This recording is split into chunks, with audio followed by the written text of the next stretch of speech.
Welcome back to my YouTube video, guys. Bow, bow, bow, bow, bow. I just want to do that now because I have a YouTube channel, and yeah, so let's get into it.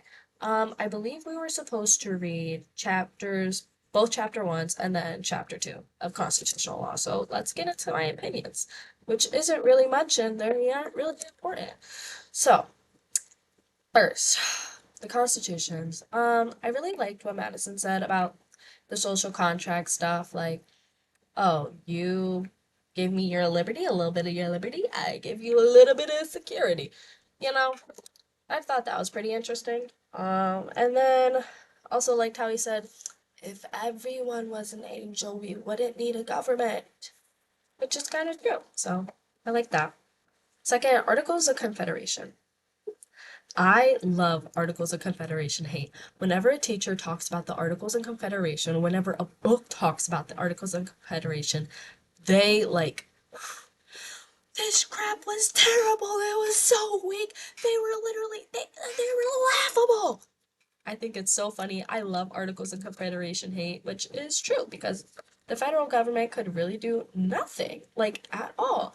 Like I think the funniest thing is they couldn't like set up a federal bank, and they're literally up here begging for charity. Please, some spare change. The federal government is up here begging for change as if they're a charity.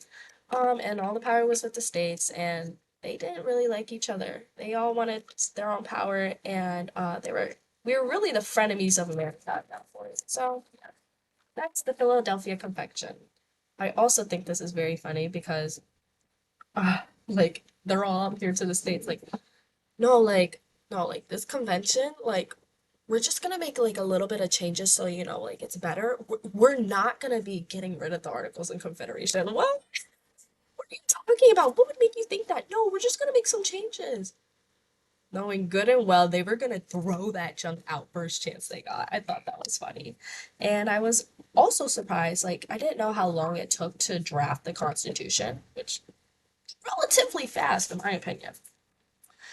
Ratification, amendments. I didn't know how we made amendments to the Constitution. I thought that was good for me to know.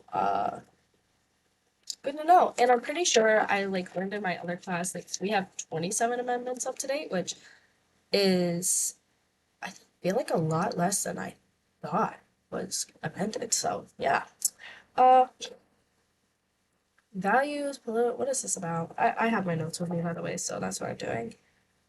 I like okay, I don't know if this should be a like or a hate thing, but the Constitution is so big. Like the founding fathers are literally like me on a test when I'm like, I don't know the answer, so let me just make this stuff as vague as possible and hope it gets through. That's literally what they did. And the courts can twist it in really whatever way they want. That's what lawyers are for. They are supposed to interpret the law in favor of their client. So, yeah. And then we have bunch of judicial stuff. Don't really have anything to say about that much or any crazy thoughts. Then we get into chapter one of administrative law. Didn't really know that much about agencies before I read this.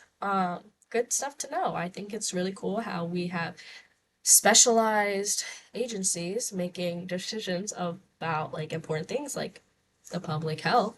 That and they're actually they're educated on this. They are specialized in this. So, it's just not some old fart deciding what my healthcare deciding my healthcare and stuff like this or transportation and they don't know crap about it.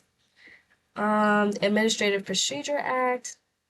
Agencies were getting a little out of hand with their jurisdiction and they had to be given some baseline rules. So yeah. Nothing much to say there. Constitutional law, chapter two. Federalism. Pretty cool. Uh, what's big? Supremacy clause. The Constitution is the supreme to any state law, any local law. It's basically what I got from that. Three models of federalism were pretty cool. They um, and then like yeah, this also made me think about something I learned in like Law 101 that was like the residual clause, which was like basically leftover powers are given to the states. I don't know why my brain went there when I was like reading all this. Maybe because I read Supremacy Clause, Residual Clause.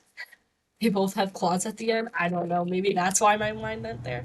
But yeah, those are my separation of powers. That's just a review. And yeah, that's about it. So thanks for coming to my TED Talk.